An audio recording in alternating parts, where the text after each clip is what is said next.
Magandang araw sa inyong lahat mga kamatyas. Nagsimula na po ang maituturing na pinakamalakas na Swiss system format sa buong mundo, ang FIDE Grand Swiss, na kung saan dito ay kukunin ang top 2 at papasok sa World Championship Challenger ni Gukesh.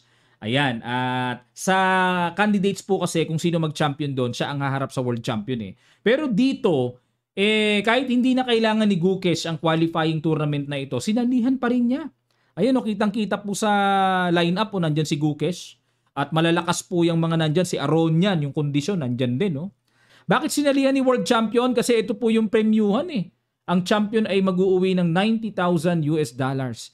Kulang-kulang 5 milyong piso sa atin to. O eksaktong 5 milyon na pagka minultiply sa peso. Ayan o, 75, 62 hanggang 58th placer may premyo. Ganyan po ka-big time ang torneyong ito. At ginaganap po sa Samarkand, Uzbekistan, ang teritoryo ni Abdusatorov. Yan. Ang format po, grabe ka long game, 11 round Swiss system, 1 game per day lang, napaka haba niyan. Umaabot daw po ng 7 oras isang laban. Nakakapagod yun pag hindi ka preparado sa physical, ay aantukin ka. Okay, may women's division po. Sa women's division, kasali si Miao Miao. Kaya lagi nating isasama sa updates natin. Round per round si Miao Miao ha, kasi susubaybayan din natin. Marami pong nag-aabang sa atin ng magiging performance ni Miao Miao dito. Okay po, at simulan natin dito sa ating pag-a-analyze. Round 1 pa lang, super GM na ang kalaban ni Gukesh, si Bakro. Ayan, walang T, no? Silent T yata yun. Ganyan bigkasin eh. Si Inchin Bakro ng France. Pero bago natin simulan mga kamatyas, ay sagutan muna natin yung puzzle na palaging hatid sa atin ng Internet Chess Club. Ito po yung pinost natin, last upload natin. Black to play, congratulations sa mga nakakita ng brilliant knight sacrifice. Threatening matchas kasi. Tapos threatening kukwinlessin ng puti, matchas o queenless. Pero dahil nag-queen D2, ang pag-asa ng white dito makipagsabayan ng check, kaso kakapturin lang. Hanging pa yung queen din sa B4. Pero ito po yung simpleng pitik. Queen takes rook and wins. Resign ng puti. Bakit? Kasi hindi pwedeng capturein, nakapin. Pag kinapture naman ang knight, may capture, king B1, and then sisilip ang isang tore, mamamatchas na ang white. Okay po? So, black wins. Congratulations! Pupusuan po natin ang inyong mga effort at kasagutan sa ating comment section. Ayan. At ito naman po ang puzzle na isosolve natin for today's video. It's black to play mga kamatyas. Ano kaya ang pinakamagandang gagawin dito? Sunod-sunod yata ito eh. Oh, yan. Parang mate in 3 moves or mate in 4 moves. O, bahala na po kayo. Lapag nyo lang sa comment section ng inyong mga kasagutan. Kung gusto nyo pong igalaw ang pyesa, masolve talaga sa site, ang link ay nasa description below lamang para kayo po'y makapaggawa na rin ng account kung wala pa kayong account. Okay. Ang ginawa dito ni Bakro, nag-E4 at nagkarokan si Gukesh. D4, D5, E5 advanced variation ang ginamit at nag-Bishop F5. Ganun po talaga pagka-advance no? Sinasamantala dito ng black na makatira dyan dahil wala ng E4 at bago saraduhan, at least nakalabas na, nakahinga na ng development yung bishop. Knight F3, nag-E6, Bishop E2 para magka-castling na rin, castling, at nag-H6. Ayan, medyo naibahan ako dito sa H6 na to pero bookline. Siguro para hindi na rin ma-hunting talaga yung bishop, may tataguan papunta sa H7 at wala ring Knight G5 or Bishop G5. Ayan, so yan po yung purpose ng H6 ni Gukesh. Knight BD2, develop. At nag-Knight D7, Knight B3. Para kontrolin ang paparating na C5, nag-G5 na si World Champion. Ayun, nagparamdam na siya yung aatake. Baliktad, ano? Black siya pero siya yung gustong umatake kagad. Nag-A4 at yung intention po niyan, mag-A5 yan Kakain muna yan ng space sa queen side. Bishop G7, magka-castling din. Rook E1, nag-castling na. Ayun. Teka muna mga kamatyas, nawala na po sa libro, nasa ng novelty.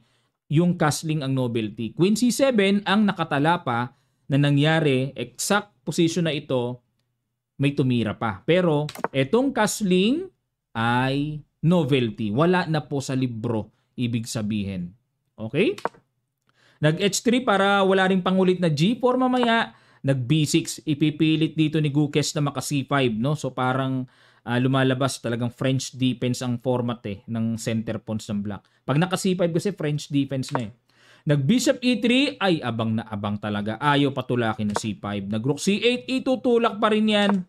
Pero nag-A5 na. Okay, para magkaroon ng daan ang puti. Especially pagka na-capture na yan, capture, syempre kahit papaano, ay mayroon ding mainam na tempo ang white sa A file. Nag-C5, Bishop A6, ayun, sinundutan ng atake, Rook C7 ilag, kinapture-capture, and nag-C3. Pinatibay muna ni Bakro yung D4 niya, kinapture lang. Teka muna. Kasi pababagsakin yung E5. Knight B takes E5. Okay, so kung kakapturein po ito, parang may nakikita akong Bishop G5 din nag-Bishop E4 muna. Tapos Knight G6, yan ang nakikita ko para talagang makuha yung pawn sa E5 ng swabe. Dahan-dahan ba, pero malinis. Nag-Knight D2, atake sa Bishop. Bishop G6 at dito nag-Knight B5, atake sa Torre, Rook C6 ilag. Knight D4, kinulit, Rook C5, Knight F3. Ayun po ang bad move dito. Kumbaga may threat sa Torre. Pero dapat daw ang tira ay H4. Ayun. Yan ang mga binibiling panggulong tira. Para meron doon. Pag kinapture yung H4, F4. Saka didepensahan para hindi bumagsak yung E5. Pero itong H4 na yan, parang anytime pwede namang kuhanin yan. Bishop F2 o kaya Knight. Ayun. Grabe pala yung genius ng H4. Balik tayo. Pero ang ginawa dito, Knight F3, Rook A5, naghamon ng Torre, Bishop D4. Ayun, kaya naman pala na-imagine ni Bakro na patibayin yung kanyang pawn E5. Queen C7, nako talagang ayan na. Target pa rin. Queen E2, capture at nag-Rook A8 na pin ang Torre at nag-Rook E1. Okay, nga pala, depensado naman yung Bishop. Knight C5, may tempo attack, Bishop B5 and nag-Rook A2. Yun nga lang. Yan po ang diferensya ng world champion versus super grandmaster. Iba yung tira ni Gukes, laging parang siya yung pasugod. Knight F1 at nag-Bishop E4. Okay, ito yata threat kakapturein. Knight G3, Knight G6. Okay, no worries naman sa Bishop kasi depensado po ng Knight, pero ang nakakabahala dito yung paparating na Knight F4, may pang-atake sa Queen. Knight H5 para pamigil, walang lundag Knight F4. Bishop H8, inilag muna yung Bishop at nag-Knight D2 para talagang mapaalis ang Bishop na yan. Pero another bad move by Bakro. Dapat daw po ang tira, King H1 lang. Naku po naman yung tira na yan. Ang kunat. Pero Knight D2, Rook takes B2, yun lang. Na-disconnect kasi yung pagkakadepensa. Rook A1, okay. Inagaw ang A file. Another bad move ni Bakro. Nag-Queen C8. Na-pressure naman si Gukes. Hindi naman pala kailangang pigilan yan. Dapat daw pala tira. Dito pamigil. Queen B8. Naku po. Grabe Konting diferensya lang yun nag-Queen C8 Queen B8 sa Queen C8. Ano diferensya? C4. Okay. May pasimpleng atake. Ayun. Okay. So simple tactics na magkakaroon ng fork. Ayun. Pero Bishop ang inapture oo. Kasi may ganon. Tagus nga pala yung atake sa baba. Queen D1. Siyempre, pag kinain ito, ay may Queen. So, kaso nga lang pag kinapture ito, may threat pa doon sa G7. Kaya, ginawa dito ni Gukes mas malalim. Kinapture lang yung pawn. Aray ko. Nagpa-quality down dito, Pero tingnan nyo po mga kamatsas, grabe naman katibay ng pawn. Queen E2 and C3. May pass pawn kasi. 3 pawns sa puti. 3 pawns din ang kapalit ng quality down. Naku po, grabe ka compensated to. Bishop D3 para mapigilan yung paparating na push. Nag-Queen C7 lang. Grabe pa. Relax lang.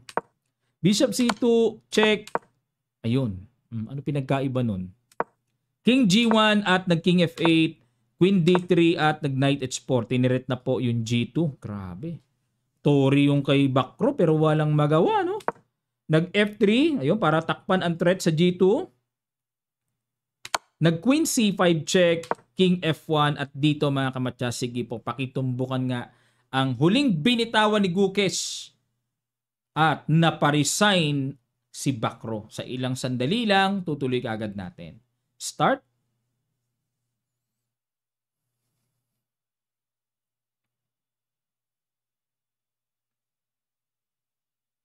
Maraming salamat po. Congrats mga kamatsas. Knight F5, threatening Knight E3, tinamad na si Bakro, hindi na po inilaban, ni-resign na. Bakit? Siguro, considering yung Knight, wala rin ginagawa sa gilid. Nasa gilid kasi. Oh, suportado na yung Bishop, yung Pawn, may Knight E3 pang paparating. Kaya talagang dito, medyo katwalya-twalya nga. At tama naman na nakikita natin sa evaluation bar. Katwalya-twalya bagong salita natin yun katwalya-twalya. Ayan, ito naman ngayon. Pero bago tayo pumunta sa women's, silipin muna natin po yung kaunting naging resulta dito sa kanilang round 1. Ayan, yan po yung mga nanalo. Cookies. Premyo na lang habol ni Cookies Halos lahat yan, GMs 116. Grandmasters, Super Grandmasters. Lupit wala kang pipiliin sa kanila. Lahat malalakas Okay po, at ito naman yung laro ni Meow Meow kahapon. At ang kalaro niya ay ka-teammate niya. Chinese din. Pinaglaban sila sa una kagad. Siguro magkaibigan to. Ganun po kasi yun Ako naka-experience ako nun na meron akong kaibigan. Yun ang pinalaban sa akin sa first round Kumbaga, yun po ay nasa arbiter. Pagkakilalang magkaibigan. Para siguro maiwasan yung bigayan pagdating sa mga latter part na matatapos na yung tournament. Pero tingnan natin kung ano nangyari dito, Parehong Chinese Nag D4 si Guo at nag Knight F6 si Meow Meow. Nako, ito pa yata si Alice Guo. Diba? Chinese Guo apelido. Nag C4 E6, Knight F3 at nag Queen's Indian si Meow Meow. Ayan, napansin ko Queen's Indian ang preps niya palagi na gamitin. Napansin ko lang. Classical approach ang ginamit. Bishop B7, Bishop G2, Bishop E7, castling din, Knight C3, Knight E4. Ayan. Ilang beses ko na pong na-encounter itong variation na to. Yung tumitira ng Knight E4. Kinapture, tapos Knight E5. Hamon ka agad. Capture, at nag D6, Knight F3. Para, akala ko mag-Knight BD7, nag C5 pala. Okay, bookline pa po ito mga kamatsasa. Wala pa ditong parang sorpresa. Wala pa. Yang E4 ang nagpa-novelty. Yun pala, tira. Kasi dito marami nang nagawa May tumira ng B3, DC5, kinain. May tumira ng Queen C2. Pero itong E4, ngayon pa lang po naganap, novelty. Kaya sa chess talaga, napakaraming tira. For every positions, ang daming pwedeng maging novelty, hindi pa nagawa.